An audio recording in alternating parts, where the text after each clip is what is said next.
Trump today unveiled a budget proposal for 2026 that calls for big cuts in domestic spending while increasing funding on national security.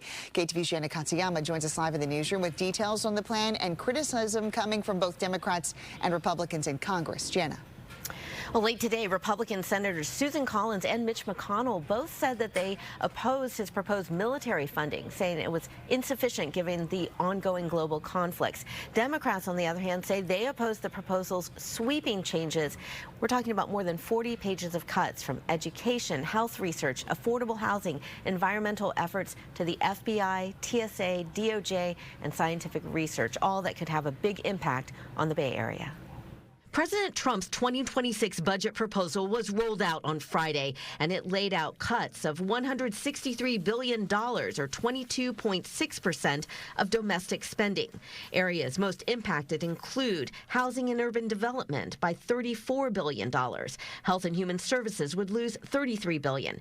The National Institutes of Health and CDC would see $22 billion in cuts, and education $12 billion, while the State Department budget would be slashed 84% by $10 billion. South Bay Democratic Congresswoman Zoe Lofgren sits on the Science Committee and says the planned cuts would hurt the Bay Area. We all know here in Silicon Valley that our economic growth is completely tied to science and technology. It will certainly have an impact on the Bay Area since we have so many leading scientists and engineers. Also harmful, she says, would be cuts to health research. Why would you want to cut the Centers for Disease Control by nearly 40%? I guess we're not worried about pandemics anymore, or the National Institutes of Health by nearly 40%. I guess we really don't care if we cure cancer. On social media, House Speaker Mike Johnson praised Trump's plan, saying it, quote, ensures every federal taxpayer dollar spent is used to serve the American people, not a bloated bureaucracy or partisan pet projects.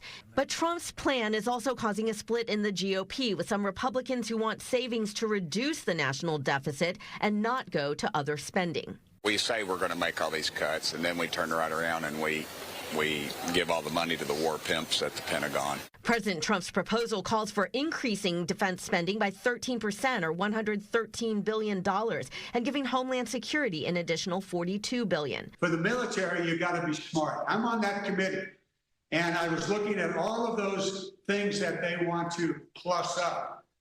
$150 billion. What are they going to do with that?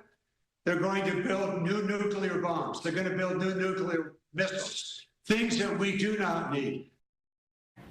Members of Congress are set to return to Washington, D.C. next week, and there is likely to be some very difficult discussions within the GOP as to how to keep their very slim majority together while discussing how to make these big budget cuts.